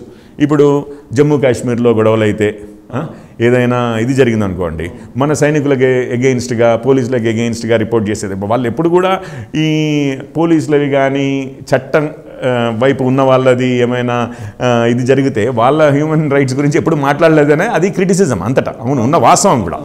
అయితే ఆ ఆమ్నెస్టీ ఇంటర్నేషనల్ సంగతే మనం చూద్దాం. ఇప్పుడు అంతకుముందు ఇండియాలో కూడా ఆమ్నెస్టీ ఇంటర్నేషనల్, ఆమ్నెస్టీ ఇండియా అని చెప్పి ఉండేది. అయితే ఆర్గనైజేషన్ ఏమైంది మీకు తెలుసు కదా, ఈ మధ్య ఫారిన్ కాంట్రిబ్యూషన్ రెగ్యులేషన్ యాక్ట్ అని ఇట్లాంటివి, FCRA, మీకు విదేశాల నుంచి ఫండ్స్ వస్తూ ఉంటే మీకు విదేశాల నుంచి డొనేషన్స్ వస్తూ ఉంటే ఏ ఎన్జిఓకైనా ఆ వివరాలు గవర్నమెంట్కి రిపోర్ట్గా పంపించాలి. ఆర్బీఐకి పంపించాలి, ministry of home affairs MHA central government యొక్క హోమ్ డిపార్ట్మెంట్కి పంపించాలి. సో వీళ్ళు సరిగ్గా లెక్కలు పంపించకపోతే అసలు మీరు ఇదంతా నడవడానికి ఎక్కడి నుంచి డబ్బులు వస్తున్నాయా, ఎవరు ఇస్తున్నారయ్యా? ఇప్పుడు ఫర్ ఎగ్జాంపుల్ మనకు కూడా దేశ భద్రతకి ఎందుకు అవసరం అంటే ISIO ఇస్తుంది అనుకుంటే మీరు ఏమనుకుంటారు ఏమంటే కదా. సో ఎవరు ఇస్తున్నారో మీరు చెప్పండి అనగానే వాళ్ళు సమాధానం ఇవ్వకుండా నాంచి లాస్ట్కి అసలు దేశంలో పనిచేయడానికే మాకు అసలు స్వాతంత్రం లేకుండా పోయిందని చెప్పేసి ఒక అభాండం వేసేసి ఇక్కడ మూసేసుకుంటున్నాము అని చెప్పేసి మూసేసుకుని వెళ్ళిపోయారు. ఆ ఏజెన్సీ ఇప్పుడు వాళ్ళు ఏంటంటే అసలు హ్యూమన్ రైట్స్ గురించి ఫైట్ చేసే వాళ్ళు టెక్నాలజీ కంపెనీ అని చెప్పి ఎప్పుడు ఎవరు ఇది చెప్పింది లేదు. అట్లాంటి వాళ్ళు ఏదో ఫోరెన్సిక్ అనాలిసిస్ చేసి అంతకుముందే ఇండియా మీద వాళ్ళు అభాండాలు వేసిన వాళ్ళు, వాళ్ళు మమ్మల్ని ఇక్కడ గొంతు పిసిగేస్తున్నారు భారత ప్రభుత్వము, ఈ ప్రభుత్వం ఎస్పెషల్లీ మోడీ గారి ప్రభుత్వము అని చెప్పిన వాళ్ళే ఇప్పుడు లెక్కలు అడిగితే తప్పించుకొని వాళ్ళు ఈరోజు ఏమంటున్నారంటే మేము ఫోరెన్సిక్ అనాలిసిస్ చేశాము, దాంట్లో 37 ఫోన్లలో ఇది జరిగినట్టుగా అనిపిస్తోంది. ఎందుకంటే ఆ సాఫ్ట్వేర్ కూడా ఎట్లాంటిది నిజంగానే ఏ దాఖలాలు వదలదు అని అంటూనే ఉన్నాం కదా. జరిగినట్లుగా మాకు అనిపిస్తున్నది అని చెప్పారు. ఎక్కడ కూడా అనిపిస్తున్నది, కావచ్చును, potentially, could be, would be, possibly ఇట్లాంటి పదాలే వాడారు. కానీ ఇది ఇట్లా జరిగింది, కావాలంటే మీరు కూడా ఇదే ప్రొసీజర్ ఫాలో అయ్యి ఇదే ఫోన్ని ఎగ్జామిన్ చేస్తే మీకు తెలుస్తుంది. కంప్యూటర్ ఫోరెన్సిక్ ఎక్స్పర్ట్స్ ఎవరైనా కానీ ఇగో ఈ డేటా మాకు లభ్యమైంది, దీన్ని బట్టి ఈ లాగ్స్ని బట్టి మీరు ఏమంటారు, నిజమేనా కాదా అన్నది ఏమీ చెప్పలేదు వాళ్ళు. మీరు చెప్పిన మాటలే ఈవెన్ IT మినిస్టర్ కూడా అదే మాట పార్లమెంట్లో చెప్పారు. సో ఇక్కడ వాళ్ళ రిపోర్ట్లోనే కుడ్ బి, మేబీ ఇట్లాంటి మాటలే మాట్లాడారు. అసలు అలాంటిది ఏం చేయలేదు. ఇల్లీగల్గా మేము ఏ ఫోన్ని ట్యాప్ చేయడమో హ్యాక్ చేయడమో చేయలేదు అనేది ప్రభుత్వం చెప్తున్న వర్షన్. అయితే సుబ్రహ్మణ్యం స్వామి లాంటి వాళ్ళు కానీ మిగతా వాళ్ళు కానీ అడుగుతున్న ప్రశ్న ఏంటంటే, మాట్లాడుతున్నది ఏంటంటే, మీరు ఎందుకు ఎవరెవరి అసలు పెగాసస్ ఎక్కడ యూజ్ చేస్తున్నారా లేదా, పెగాసిస్ యూజ్ చేస్తున్నారా లేదా, ఒకటి పెగాసిస్ యూజ్ చేస్తే కనుక ఏ ఫోన్లను ట్యాప్ చేశారు, ఏ ఫోన్లను చేశారో డేటా రిలీజ్ చేయొచ్చు కదా అని ఒక ప్రశ్న అడుగుతున్నారు. యూజ్ చేయలేదు చేశాము, పలానా వల్ల చేయలేదు చేశాము, ఇది ఎందుకు ఒక డిస్క్లోజ్ చేయట్లేదు? 2 విషయాలు ఉన్నాయి మీరు అడిగిన దాంట్లో. ఫస్ట్ది ఏంటంటే ప్రభుత్వము నిఘా చేయాలి అని అంటే దానికి కొన్ని అధికారాలు ఉన్నాయి, రైట్? ఇప్పుడు మన telegraphy act and IT act ఈ రెండింటి ప్రకారము ఇప్పుడు మనం ఫస్ట్ రోజుల్లో ఏముండేదండి, ఫోన్ల ద్వారా లేకపోతే మన మెసేజ్ల ద్వారా, అంటే మనము ఉత్తరాల ద్వారా మనము ఒకరి నుంచి ఒకరికి సమాచారం వెళ్ళేది. లేకపోతే ఏ న్యూస్ పేపర్స్లో ఏ క్రాస్వర్డ్ పజిల్ మ్యాట్రిమోనియల్ అడ్వర్టైజ్మెంట్ ఎవరో తప్పిపోయాడని చెప్పి ఇట్లాంటి అడ్వర్టైజ్మెంట్లు ఉంటాయి చూడాలి సార్, క్లాసిఫైడ్స్ ద్వారా, దాని ద్వారా సీక్రెట్ మెసేజెస్ పంపించేవాళ్ళు. సో వీటిని ఇంటర్సెప్ట్ చేసేవాళ్ళు ఈ లెటర్స్ని కానీ. అండ్ మనకు అందరికీ తెలిసింది ఏంటంటే, ఇప్పుడు లెటర్ నేను మీకు పంపించాను అనుకోండి, నా మీదో మీ మీద అనుమానం ఉంటే ఆ లెటర్స్ బయటికి వెళ్ళామని. ఇప్పుడు జైళ్ళల్లో నుంచి మామూలుగా బయటికి పంపిస్తుంటే కూడా ఈ పనులు చేస్తూ ఉంటారు. సో వాటిని ఏం చేస్తారంటే మనకు తెలియకుండానే కాస్త ఓపెన్ చేసి లోపల ఏముందో చూసి మళ్ళీ మూసేసి బంద్ చేసి పంపించేస్తారనమాట. ఫోన్స్ ఉండేది. నెక్స్ట్ ఇదంతా అయిపోయిన తర్వాత ఫోన్స్ వచ్చాయి. ఫోన్స్ గురించి ఫోన్ ట్యాపింగ్ అనేది మనందరికీ తెలిసిన విషయమే కదా. అండ్ ప్రభుత్వాలు అవి ఎట్లా ఫోన్లు ట్యాప్ చేయొచ్చు అనేది, ఎందుకంటే ఫస్ట్ లిఖితపూర్వకంగా ఉన్న ఈ లెటర్లు టెలిగ్రాములు, ఇప్పుడు టెలిగ్రామ్లు అసలు పూర్తిగానే బంద్ చేశారు కదా. ఏం చేశాము మనము తర్వాత ఫోన్లు వాడడం మొదలుపెట్టాము. దానికోసమని ఇంటర్సెప్షన్ అధికారం అయితే, నిఘా ఉంచే అధికారం అయితే ప్రభుత్వానికి ఉందని చెప్పే కదా ఈ చట్టాల్లో అవి చెప్తున్నవి ఉండి. కాకపోతే దానికి ఒక ప్రొసీజర్ ఉంటుంది. ఆ ప్రొసీజర్ ప్రకారం ఏంటంటే, సెంట్రల్ గవర్నమెంట్ ఎవరిని మీదనైనా నిఘా ఉంచదలుచుకుంటే యూనియన్ హోమ్ సెక్రటరీ ఆథరైజ్ చేయాల్సి ఉంటుంది. స్టేట్ గవర్నమెంట్స్ అయితే ఇక్కడ హోమ్ సెక్రటరీ ఆథరైజ్ చేయాల్సి ఉంటుంది. ఈ విషయంలో ఏమైనా ఒడిదుడుకులు ఉన్నాయి, తప్పులు ఏమైనా జరిగాయి అని అంటే యూనియన్ క్యాబినెట్ సెక్రటరీ, ఇంకా ఆయనని మించి ఒక బ్యూరోక్రాట్ అనేవాడు లేడు. IASలో కానీ, అంటే మొత్తం మిలిటరీలో కానీ ఇంకేదైనా కానీ అన్నిటికీ హైయెస్ట్ ఏంటి అంటే యూనియన్ క్యాబినెట్ సెక్రటరీ. ఇక్కడ ఎవరండి, చీఫ్ సెక్రటరీ.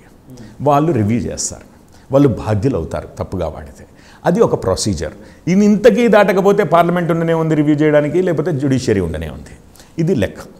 సో ఇప్పుడు మనకు ఒకప్పుడు ఫోన్ల ద్వారా జరిగేది. ఇప్పుడు మీరు ఈ మధ్య ఇప్పుడు అమెరికాలో ఉన్న వారికి ఎవరికైనా ఫోన్ చేశారా? మీరు చేసుంటే ఎట్లా చేస్తారండి? మీరు డైరెక్ట్గా ఫోన్ చేశారా, వాట్సాప్ ద్వారా చేశారా?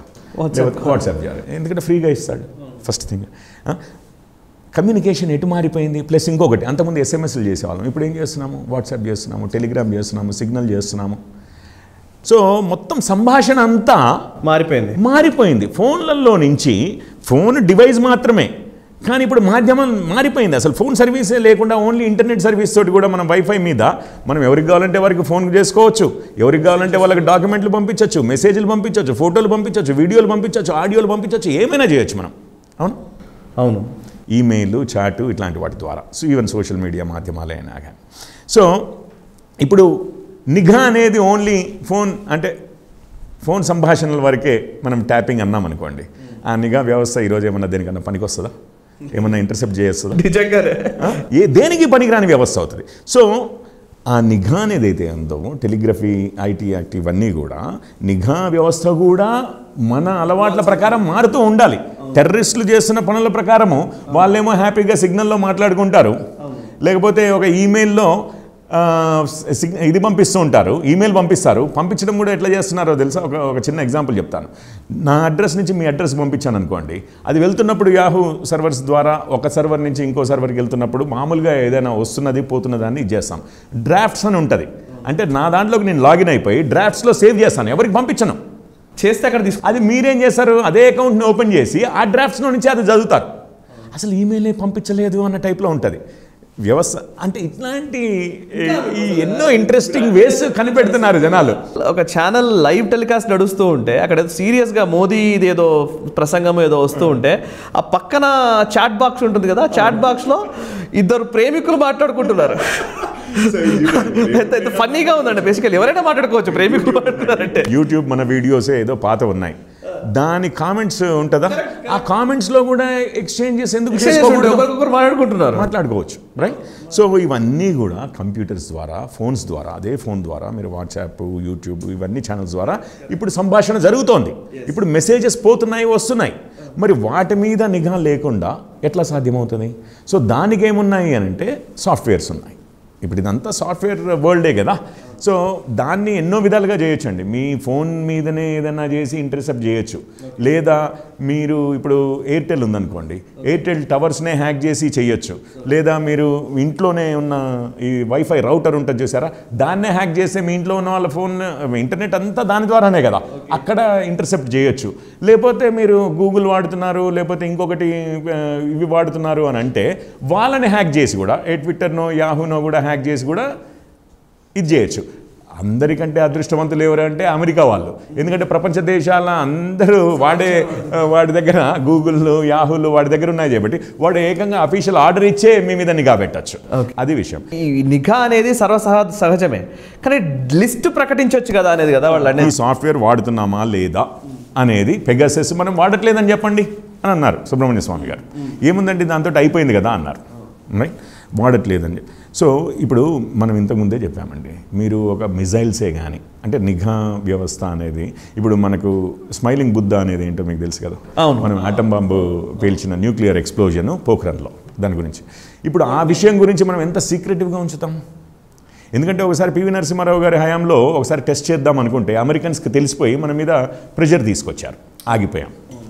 వాజ్పేయి గారు వచ్చిన తర్వాత చాలా సీక్రెటివ్గా అమెరికన్ శాటిలైట్స్ ఎట్లా వెళ్తున్నాయని తెలుసుకుని అది మన దేశం మీద దృష్టి లేనప్పుడు మాత్రమే పనిచేస్తూ మొత్తం మీద ఎక్స్ప్లోజన్ చేశారు. అంటే ఇప్పుడు మన ఆ రహస్యం వాళ్ళకి తెలిసి ఉంటే మనం నిజంగానే పోఖ్రాన్లో మళ్ళీ మనం ఫెయిల్ అయ్యే వాళ్ళమా? మన దేశ భద్రత అంతా ఫెయిల్ అయ్యేది కదా. అయితే ఇప్పుడు మనకెట్లా తెలిసింది, మనం ఎట్లా తప్పించుకున్నాము? వాళ్ళ శాటిలైట్స్ ఏ టైంలో ఎక్కడ ఉంటాయని తెలుసుకోగలిగబట్టి మనం తప్పించుకోగలిగాం. ఇన్ఫర్మేషన్ ఎంత పవర్ఫుల్ అర్థమైపోయింది కదా. సో ఇప్పుడు మన విధానాలే ఉన్నాయి, ఏ విధంగా హ్యాక్ చేస్తాము. మీకు అంతెందుకండి, స్నోడెన్ ఉన్నాడు కదా, తను కొన్ని లక్షల డాక్యుమెంట్లు ఇది చేశాడు అని అంటారు, కొన్ని వేలని ఎక్స్పోజ్ చేశాడు. అందులో వన్ ఆఫ్ ది థింగ్స్ ఏంటంటే ఈ ఆఫ్ఘనిస్తాన్లో ఈ టెర్రరిస్టులు ఉన్నారు కదా, ఆల్-ఖైదా, వాళ్ళ మీద నిఘా ఎలా చేస్తారు అన్న విషయం మీద కొన్ని డాక్యుమెంట్లు ఉన్నాయి. వాళ్ళ పద్ధతులు ఏంటి అనేది ఒకటి. ఇప్పుడు ఆ విషయం వాళ్ళకి తెలిసేసరికి ఆ విధానాలు కాకుండా వేరే విధానాలు మీరు అసలు ఏం వాడతారు, ఇప్పుడు మొన్న అంతకుముందు కూడా రఫాల్ ఉంది, మనం ఇది కొన్నాము, ఇంత ఉన్నది. అరే అసలు బేర్ బాడీ రఫాల్ అంటే అసలు ఏమీ లేకుండా లోపల యుద్ధ విమానంలో బేసిక్ విమానానికి ఇంత అయ్యేది కదా, మీరు ఇంత పెట్టి కొన్నారు అంటే దాంట్లో చాలా మిలిటరీకి సంబంధించిన వెపనరీ కావచ్చు, లేకపోతే అడ్వాన్స్డ్ టెక్నాలజీ ఉపయోగించారు. అంటే ఏం టెక్నాలజీ అది అంటారు. టెక్నాలజీ డిస్క్లోజ్ చేయండి. ఇంపార్టెంట్ అది, మనకు అవసరం లేదు అది. నిజంగా మనకు అది పనికొస్తే మనం వేరే వాళ్ళని అటాక్ చేయడానికి కానీ, వేరే వాళ్ళు అటాక్ చేస్తే వాళ్ళని నిరోధించడానికి కానీ పనికొచ్చింది అని అంటే చాలు. మనకైతే మనం తెలుసుకుని కూడా ఏం చేయలేము అందులో ఏమున్నాయి అనేది. రైట్. ఇప్పుడు ఎవరికి ఇంట్రెస్ట్ ఉంటుంది? అవును, చైనాకి పాకిస్తాన్కి ఇంట్రెస్ట్ ఉంటుంది. ఎందుకనంటే ఇందులో ఈ టెక్నాలజీ ఉందంటే ఆ టెక్నాలజీకి అందకుండా వాళ్ళ ప్లాన్, ఇందులో ఈ టెక్నాలజీ లేదంటే ఓహో దీనికి సామర్థ్యం లేదా, అయితే ఈ విధంగా అటాక్ చేయొచ్చని. ఓకే, చాలా సింప్లిఫై అయిపోతుంది. చాలా సీక్రెటివ్గా ఉంటాము ఎవరమైనా కానీ మన కేపబిలిటీస్ గురించి. ఇప్పుడు మనము ముందు ట్రాక్ చేసేదే టెర్రరిస్ట్లను అన్నాము, నక్సలైట్లను అన్నాము, ఖలిస్తానీస్ని అన్నాము, దేశాన్ని విచ్ఛిన్నం చేయాలనుకుంటున్న వాళ్ళని అన్నాము, లేకపోతే ఇంకా ఎంతో సాఫిస్టికేటెడ్ క్రిమినల్సే కావచ్చు అట్లాంటి వాళ్ళని అన్నాము. మరి వాళ్ళకి అగో బాబు ఇవి మా ఆయుధాలు, ఇగో ఈ వర్షన్ వాడుతున్నామమ్మా, అందులో ఈ కేపబిలిటీ వరకే ఉంది, అది లేదు అని చెప్పి పబ్లిక్గా అనౌన్స్ చేయమంటారండి? అది ఉన్నదే విషయము, సీక్రెటివ్ విషయము. ఇప్పుడు స్పయింగ్ అనేది కానీ ఇంకొకటైనా అంటే పెగాసిస్ వాడుతూ ఉండొచ్చు కాక, వాడకపోతూ ఉండొచ్చు కాక, కానీ చెప్పవలసిన అవసరం లేదు. మీరు ఆ విధంగా అన్నీ చెప్తే ఇది వాడుతున్నారా, అది వాడుతున్నారా, అది వాడుతున్నారా, ఒక చిన్న ఆర్టికల్ రాసేసి 50 మందిని ఈ సాఫ్ట్వేర్ చేస్తున్నారట, ఆ సాఫ్ట్వేర్ చేసి ఒక 30-40 సాఫ్ట్వేర్లు ఉన్నాయనుకోండి, లాస్ట్కి భారత ప్రభుత్వం మేము ఇవి వాడట్లేదు, ఈ 3 వాడుతున్నాము అని చెప్పమంటారా? అప్పుడు దాని క్యాపబిలిటీస్ అంతా తెలిసిపోయింది కదా మనకి. మేము వాట్సాప్ని మానిటర్ చేస్తున్నాము కానీ సిగ్నల్ని మానిటర్ చేయట్లేదు అన్నారనుకోండి, రేపొద్దున్నే మనం ఏం వాడతాము? రేపొద్దునే సిగ్నల్ డౌన్లోడ్ చేస్తాం, అంతేనా కదా? ఈ సిగ్నల్ వాట్సాప్ని మాట్లాడదామంటే మనం నిఘా అనేది చేయడం అనేది ఎట్లా చేస్తున్నారు, ఏ విధంగా చేస్తున్నారు, ఏ పరికరాలు వాడి చేస్తున్నారు, అవన్నీ తెలవనంత వరకే అది నిఘా అవుతుందండి. సాయంత్రం 7 గంటలకి ఒక పోలీస్ కానిస్టేబుల్ వచ్చి మన ఇంటి ముందు నిలబడి దూరం నుంచి ఫోటోలు తీసి వెళ్ళిపోతాడు అంటే 7 గంటలకి మొత్తం షట్ ఆఫ్ చేసేసి లైట్లు బంద్ చేసి మనం కూర్చుంటాము. వాడు పోయేది 7:15కి వెళ్ళిపోతాడంటే 7:20కి మనం మళ్ళీ లైట్లు వేసుకొని మన పని మనం చేసుకుంటాం, అంతే కదా? వాడు ఎప్పుడు చేస్తున్నాడు, ఎట్లా చేస్తున్నాడు, ఏ విధంగా ఇంటెలిజెన్స్ గ్యాదర్ చేస్తున్నాడు, ఇట్లాంటివన్నీ బయటికి పెడితే మీకు తప్పు జరిగింది అనుకోండి, నిజంగానే తప్పు జరిగితే దానికి లీగల్గా కొన్ని మెకానిజమ్స్ ఉన్నాయి. అవును, మన తెలుగు వాళ్ళకి బాగా తెలిసింది అట్లాంటివి చెక్స్ అండ్ బ్యాలెన్సెస్ ఉన్నాయని కూడా. ఇప్పుడు ఏమైంది, నోట్ ఫర్ ఓట్ స్కామ్ అని చెప్పేసి మన రేవంత్ రెడ్డి గారి మీద స్టింగ్ అయింది కదా, గవర్నమెంటే స్టింగ్ చేసింది అని అనుకుందాం. అప్పుడు చాలా వాయిస్ రికార్డింగ్స్ బయటకు వచ్చాయి. అందులో బ్రీఫ్డ్ మీ అనే ఫ్రేజ్ కూడా చాలా పాపులర్ అయింది. అది చంద్రబాబు నాయుడు గారి వాయిసా కాదా ఇదంతా అని చెప్పేసి. సో ఏమైంది అంటే హుటాహుటిన చంద్రబాబు నాయుడు గారు కూడా ఓ 2 రోజుల్లో ఇక్కడి నుంచి వెళ్ళిపోయి అమరావతిలోనే ఇంకా ఇది అన్న అంత పెను మార్పులు తీసుకొచ్చింది. కానీ మీకు ఇంకొకటి ఇంట్రెస్టింగ్ థింగ్ కూడా జరిగింది. 2 రోజుల తర్వాత ఆంధ్ర ప్రభుత్వము అసలు ట్యాపింగ్ కేసులు పెట్టారు. చూసారా మీరు, ట్యాపింగ్ అయిందని అనుమానం ఉంటే, ఒకవేళ పద్ధతి ఉంటే వాళ్ళు పోలీస్ వ్యవస్థ ఉండనే ఉంది, పోయారు కేసు పెట్టారు. మరి ఏం జరిగిందో ఏమో కానీ దాని తర్వాత ఈ కేసులోనూ ప్రోగ్రెస్ లేదు, ఆ కేసులోనూ ప్రోగ్రెస్ లేదు. అది ఎందుకు ఏంటి అదంతా వదిలేయండి. కానీ నేను ఇక్కడ చెప్పదలుచుకుంది ఏంటంటే, ఒక ప్రభుత్వము ఇంకో ప్రభుత్వం మీద ట్యాపింగ్ కేసే పెట్టగలిగినప్పుడు మీరు ఒకవేళ నిజంగానే మీదే అనాథరైజ్డ్గా ట్యాపింగ్ జరిగి ఉంటే, పద్ధతి ప్రకారం జరగలేదు అని మీకు తెలిసి ఉంటే మీరు పోలీస్ కేసు పెట్టవచ్చు, సుప్రీంకోర్టుకు పోవచ్చు. Correct, right. ఇప్పుడు కోర్ట్స్ అన్నీ అయితే ఇది గవర్నమెంటే కంట్రోల్ చేస్తుంది అనేది కాదు కదా. Right to privacy is part of right to life అని చెప్పేసి సుప్రీంకోర్టు అయితే అనౌన్స్ చేసింది కదా. మీ ప్రైవసీని అనాథరైజ్డ్గా ప్రొసీజర్ ఫాలో కాకుండా, చట్టాన్ని ఫాలో కాకుండా అది ఇన్వేడ్ చేస్తుండే న్యాయ వ్యవస్థ ఉంది, లా అండ్ ఆర్డర్ ఉంది, న్యాయ వ్యవస్థ ఉందండి. ఈరోజు కేవలం జరుగుతున్నది ఏంటి అంటే, ఒకటి ఇప్పుడు మీరు అంటూ ఉంటే నాకు అర్థమవుతుంది. అసలు బేసికలీ తెలుగు మీడియా ఛానళ్ళు కొన్ని పైకి వచ్చినవే మసాజ్ పార్లర్లో కెమెరాలను పెట్టి దానివల్ల ఏమంటాం, స్టింగ్ ఆపరేషన్ అంటాం. అంటే మీరు చూడండి, ఇప్పుడు ఏదో అన్యాయము, చట్టానికి వ్యతిరేకంగా ఏవో జరుగుతున్నాయి అని అంటే జర్నలిస్టులమైన వాళ్ళ మాకే అధికారం ఉండాలి వేరే వాళ్ళ మీద నిఘా పెట్టి స్టింగ్ ఆపరేషన్ చేయడానికి జర్నలిస్టులే చేయొచ్చు వాళ్ళ ప్రైవసీని ఇన్వెస్ట్ చేస్తూ. కానీ దేశ భద్రతకు సంబంధించిన దాంట్లో మాత్రం ప్రభుత్వం చేయకూడదు అని అంటున్నామా? లేదు కదా. ఇప్పుడు జర్నలిస్టులే చేస్తున్నారు స్టింగ్ ఆపరేషన్. జర్నలిస్టులు చేసింది 10 మందికి చూపించే ప్రయత్నం మళ్ళీ వాళ్ళని చూపిస్తే తప్పు. పోనీ గవర్నమెంట్ కూడా పలానాది జరిగింది, వీళ్ళతో మాట్లాడింది అని ఏమైనా వ్యక్తిగత సమాచారాన్ని డిస్క్లోజ్ చేస్తే తప్పు. డిస్క్లోజ్ చేయబట్టు అది సమస్య. సో చాలా కొంచెం విడ్డూరంగా ఉందండి వ్యవహారము. అండ్ అమెరికన్ పత్రికలు కూడా ఏదో ఇండియా మళ్ళీ కొన్ని దేశాల పేర్లు పెట్టాయి. అవన్నీ కూడా యుఏఈ, ఇండియా, దాని తర్వాత మొరాక్కో, ఇంకేవో ఒక 3-4 దేశాలు, ఒక హంగరీ ఒకటో ఏమో యూరోపియన్ దేశం ఉంది, వెస్ట్రన్ యూరోప్, మిగిలినవన్నీ కూడా ఇట్లాంటి దేశాలు అన్న టైప్లో పెట్టేసి ఇంకో వీళ్ళు మాత్రం వాళ్ళ ప్రజల మీదనే నిఘా అని చెప్పేసి ఒక 4-5 కన్సార్షియం. మీకు తెలిసిందే అంతకుముందు మీరు మనకు కోవిడ్ టైంలో కూడా ఏవైతే న్యూస్ పేపర్లు చాలా అసలు పావర్టీ పాన్ అంటే పావర్టీ పాన్ లాగానే ఇక్కడ ట్రాజిడీ పాన్ అన్న టైప్లో ఇండియా ఏదో అష్ట కష్టాల్లో ఉంది, ఇంత వేల మంది చనిపోయారు, అసలు ఏమీ లేకుండా చనిపోయారు. అదే రోజు మనం అప్పుడు కూడా ఒకసారి మాట్లాడుకున్నాం ఒక ప్రోగ్రాంలో. అదే టైంలో ప్రపంచంలో ఎన్నో దేశాల్లో అవును మనకంటే ఎక్కువ, అంటే ఇప్పుడు మనం 1,00,000 మంది ఉంటే ఎంతమంది అయితే చనిపోయారో మన పాపులేషన్కి తగ్గట్టుగా అంతకంటే ఎంతో ఎక్కువ మంది ఎన్నో ఎక్కువ స్థలాల్లో జరిగినప్పుడు కూడా ఇవే న్యూస్ పేపర్లు అండి అప్పుడు కూడా మాట్లాడినవి. మోటో ఏంటి? భారత్ అంటే బేసికల్ అమిత్ షా అంటున్నారు విదేశీ సంస్థల కుట్రలు అండ్ స్వదేశీయులు దానికి కలబడి వాళ్ళతో జత కలిసి చేస్తున్నారు. కోల్డ్ వార్ అనే ఒక మాట విన్నారు, నమ్ముతారు? కోల్డ్ వార్ నిజంగానే జరిగింది. అవును, అమెరికా మీద వీళ్ళు స్పై చేయడము, వాళ్ళ మీద వీళ్ళు స్పై చేయడము, చైనా అమెరికా మీద స్పై చేసి టెక్నాలజీని కూడా చాలా చోరీ చేసిందని. కానీ అందుకనే చైనా కూడా ఆ కంపెనీస్ని, టెక్నికల్ కంపెనీ ఇంతకుముందు అన్నానే గూగుల్, యాహూ ఇవన్నీ ప్రపంచంలో అందరివి అని చెప్పి వాళ్ళని నమ్మకూడదని చెప్పేసి వాళ్ళందరినీ బ్లాక్ చేసిందా? చేసి వాళ్ళ ఓన్ టెక్నాలజీ కంపెనీస్ని డెవలప్ చేసుకుంది. అవునా కదా? ఎందుకంటే చైనీస్ సిటిజన్స్ ఇన్ఫర్మేషన్ వాళ్ళ దగ్గర ఉండకూడదు, ఎందుకంటే డైరెక్ట్గా అమెరికాకి యాక్సెస్ ఉంటుందని. Any rising power or region power, వారు మంచి చేసినా చెడు చేసినా, వారు మంచి చేయబోతున్నా చెడే చేయబోతున్నా కానీ మిగిలిన దేశాలందరికీ మీద ఇంపాక్ట్ ఉంటుంది. అండ్ ఏ దేశమైనా ఇప్పుడు మీరు ఆ 210 దేశాల్లో ఎన్నో ఉంటే అందులో మీరు 190 దేశం అనుకోండి, ఎవడు పట్టించుకోవచ్చు కాక మిమ్మల్ని, రైట్? కానీ ఎదుగుతున్న దేశాల్లో అది కూడా ఇప్పుడు మన economy 5th largest in the world అయింది. 3rd largest per capital income wise మనం 3rd largest economy in the world. Defence వైజ్గా చూస్తే ఇప్పుడు చైనా ఇంట్రెస్టెడ్ ఉంటుంది అనేది మీకు తెలుసు, ఇది తెలుసు. కొన్ని ఐడియాలజికల్లీ ఫ్యాక్టర్స్ ఉంటాయి.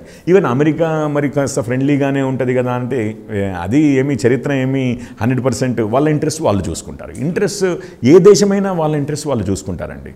ఆ ఇంట్రెస్ట్ చూసుకోవడానికి ఫస్ట్ థింగ్ ఏంటంటే అవసరమైనప్పుడు లెవరేజెస్ అని కొన్ని ఉంటాయి. అంటే ఆ దేశంలో మనకు కొంత కంట్రోల్ కావాలి. ఇప్పుడు ఏదైనా అయిందనుకోండి, టాపిక్ డైవర్ట్ చేయడానికే కానీ, వాళ్ళని ఇరకాటంలో పెట్టడానికే కానీ, ఇంకే విధంగా కానీ. ఇప్పుడు ఫర్ ఎగ్జాంపుల్ మనమే న్యూక్లియర్ బాంబు పేలుస్తామన్నాము, క్లింటన్ నువ్వేం చేసుకుంటావో చేసుకో, నేనైతే పేల్చబోతున్నాను అన్నాడు. మరి ఆయన కొన్ని విధాలుగా మనల్ని కష్టపెట్టగలిగితేనే కదా. ఇప్పుడు అదే ప్రైమ్ మినిస్టర్ మీదనే ఫర్ ఎగ్జాంపుల్ ఏదైనా నెగిటివ్ ఇన్ఫర్మేషన్ తన దగ్గర ఉందనుకోండి, అది ఎట్లా వస్తుంది? ఉట్టిగా రాదు కదా. పబ్లిక్లో ఉన్న విషయం అయితే అదేం పెద్ద నెగిటివ్ కాదు, ఆల్రెడీ జనాలు చూసేశారు. ఇప్పుడు నాకు పర్సనల్గా ఆ మనిషి మీదనే చాలా ఏంటంటే ఆయన చాలా కష్టపడతాడు, బాధపడతాడు ఈ విషయం బయటకు వస్తే అన్న విషయమే నాకు తెలుసు అనుకోండి, ఆ దేశం మీదనే కంట్రోల్ సంపాదించవచ్చండి. ఆ దేశ ప్రధాని మీదనో ఏదైనా సీక్రెట్స్ ఉంటాయి. సో ఈ నిఘా అనేది ప్రతి ఒక్కరు చేస్తూ ఉంటారు.